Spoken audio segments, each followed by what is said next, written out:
Hal. We finished up the solar installation now almost a week ago, and it was a major project, and you've been heavily involved with it from both the social justice aspect of it as we brought it together and then the actual installation itself. So just tell me, first of all, you've got some background that was useful in all this. Why don't you tell us just a little bit about your background that's pertinent to this?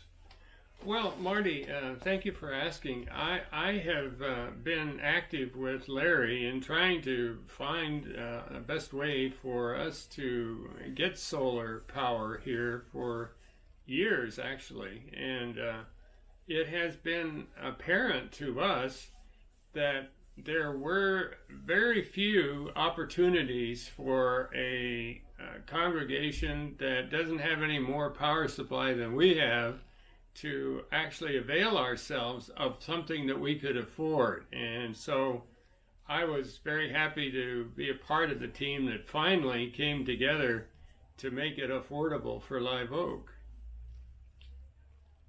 And before that, though, when you worked for the city and so on, you have some background in project management and so on that made you particularly helpful in this project. Well, that's certainly true.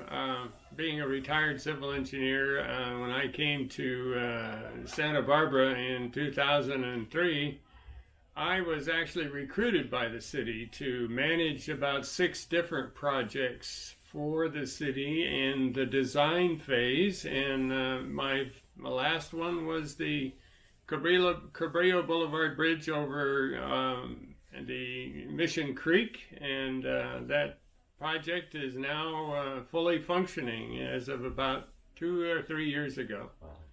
Yeah. So tell us what it was like, this project for you. This was a unique approach to putting up solar, almost a Habitat for Humanity style with volunteers putting it up. Tell us about your experience of the whole project. Well, yes, Marty, it really was, very much like Habitat for Humanity.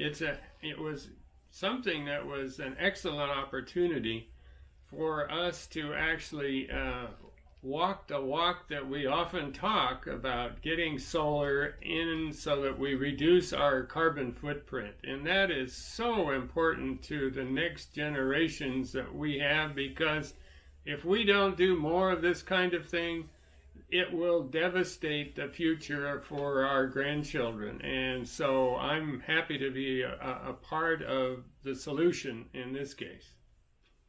So is there anything more about the carbon footprint that you can add some additional detail to first of all, even some people probably don't know what that means, and how does it really manifest for us?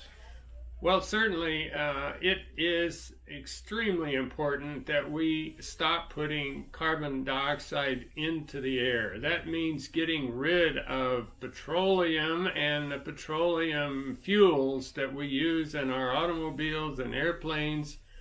And I just attended this last week the 2019 call for mobilization for climate, and it is amazing that we have been procrastinating for about the last 30 years, knowing that we have a problem, and now we only have about 10 years to solve the problem without creating tremendous climate disaster. And 10 years is a very short period of time for us to accomplish this task. So tell us in conclusion, provide information on the Sunwork model and what you thought of it and what it was like being a part of it.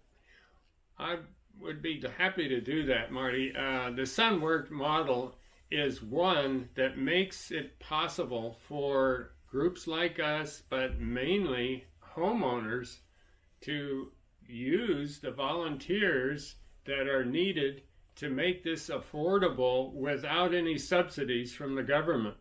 And that, since most of the subsidies have gone away, is one of the most important ways to reduce the use of energy that creates carbon dioxide in the air and a way to, quote, reduce our carbon footprint.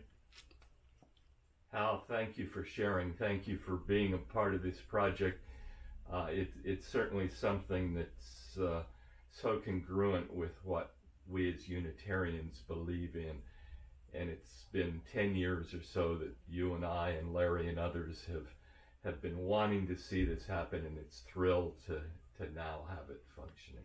Certainly, Marty, it's a thrill for me to be a part of it. Thank you for this opportunity to express that.